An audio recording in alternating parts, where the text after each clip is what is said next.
This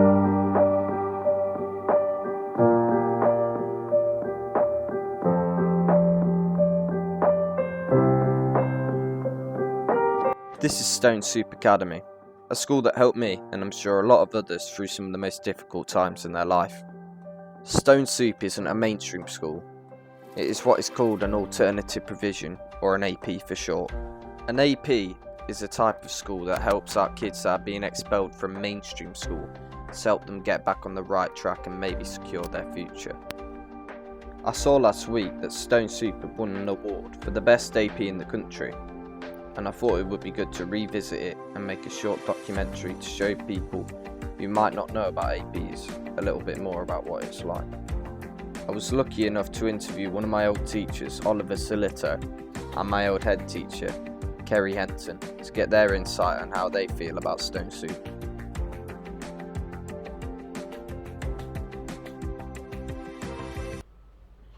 What is your name and your job title? My name is Ollie Silito. I am Head of Engagement. What are AP schools like? Alright, so AP schools, I only can speak for Stone Soup, but I would say AP schools are a alternative provision, which is what they stand for, and it's an alternative provision to mainstream. So that's the main point of them. I guess they're an alternative way to educate young people who might not have got along with mainstream and need a different setting. What's a day at Stone Soup look like for a student? I would say this is where your main similarities would be in terms of mainstream school, where you come in, you get welcomed, you come into the building and you've got your standard lessons, etc., etc. I think the difference between mainstream to APs is that we try and talk to all the students as they come in and get to how their morning's been, welcome to the school properly. They all kind of feel like they've got someone for support.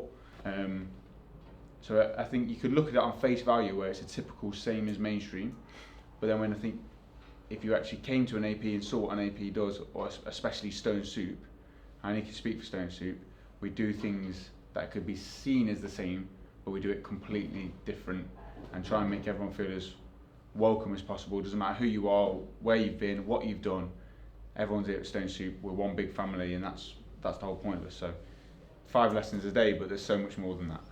We try and do stuff that's different to mainstream, and I'm not here to, mainstream obviously works for students. This isn't the whole point of APs, and what Stone Soup isn't to say mainstreams are getting everything wrong, but what we try and do here is say mainstream in terms of the consequences, if you want, or what happens after you've done something that's typically naughty, that there's a way of dealing with it in a mainstream school where they have to deal with it in a certain way because, I don't know, they've got 1,000 students there, it's got to be 30 odd in a class. If you do something, you've got to leave it. And it's easier to teach 29 students when the one person who's messing around goes out the room. The way we try to deal with behaviour is work with that student. If they're misbehaving in a lesson, it isn't about going, you have to leave it forever. It's about how do we work with you in this lesson, and we try different tactics to get them engaging within the school, and always using that let's do it together rather than going, now this is for you, this is for you, this is for you, this is for you, now go. It's you've done this, but now let's work on it together to make it better for next time. And I think the students hopefully know, especially when they've been here for a while, that they've got that one-to-one support.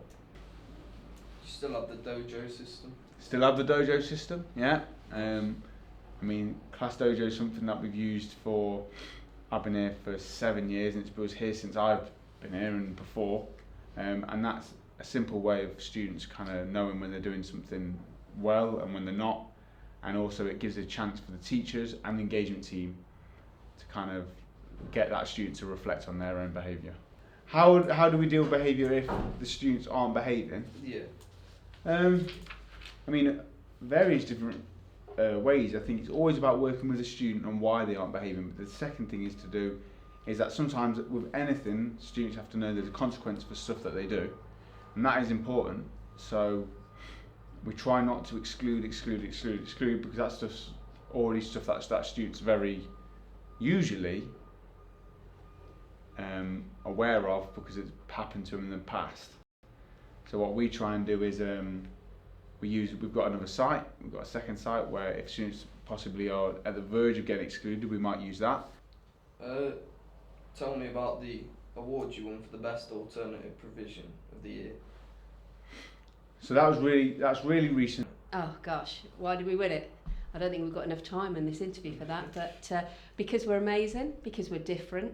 But we won the TES Alternative Provision Award, which was amazing. Straight after we won the award on the Friday, and then on the Monday, the first thing that was we all said like well done to each other, blah blah blah. But straight away, Kerry, the principal, the first thing she said was, "What do we do next?"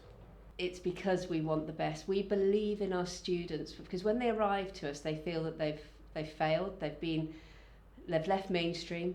They haven't been successful in mainstream, and they feel that they've failed. And their parents feel that they failed as parents because they've come to an alternative provision. And we turn that around, and we have great belief in our students. We believe that they can achieve fantastic things. We believe that they've all got a future, and we believe in them until they start to believe in themselves. Yeah. It's great. Yeah, it's about done. I'd say. Questions, well done. Lovely. Well, yeah, you say, Sam. I don't know how much I waffled, Natural. but